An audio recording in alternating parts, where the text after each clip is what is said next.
Hello, everyone. This is Tom Fox, and I'd like to welcome you to the Daily Compliance News.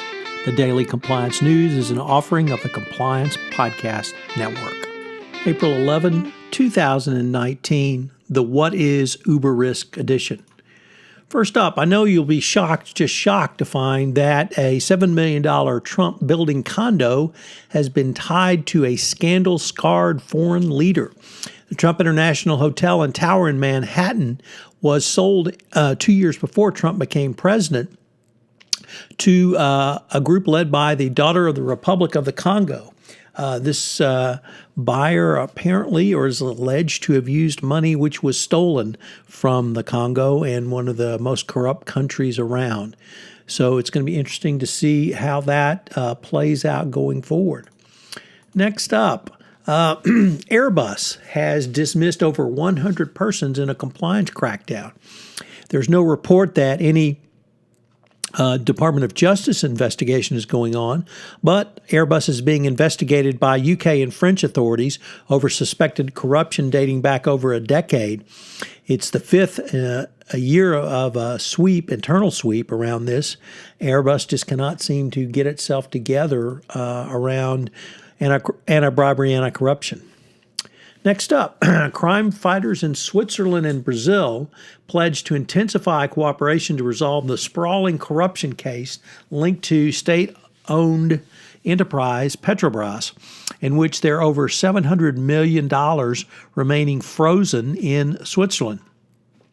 There are apparently 70 related criminal proceedings around Switzerland related to Javelito, Operation Car Wash, and the countries signed a joint declaration reaffirming their commitment to continue and intensify their cooperation. More than 130 businessmen and politicians have been convicted in the case in Brazil. And finally, in the Financial Times, there is a very interesting article about Uber and the baggage, i.e. Travis Kalanick's actions when he was the CEO of Uber.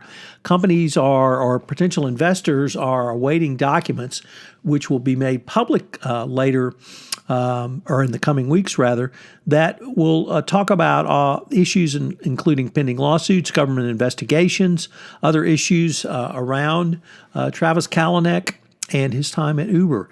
Leading the list of risk factors that businesses rely on, obviously, is an important consideration.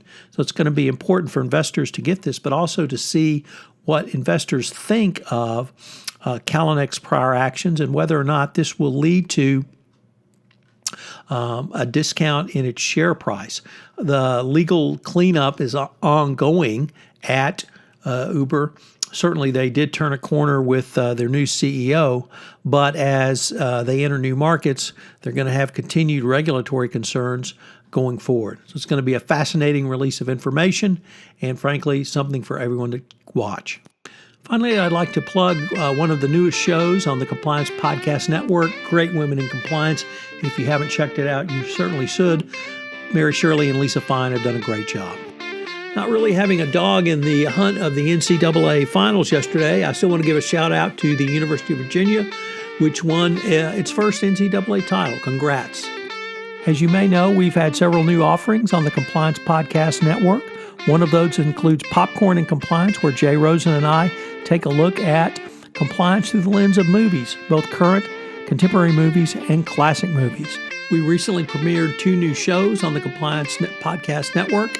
In Modern Medium, Paris Fox takes a look at how you go through the process of designing art and why it's so important for the compliance practitioner to utilize these skills in their communications with their employees. In Forensically Speaking, Jonathan Marks helps you understand the forensic side of compliance.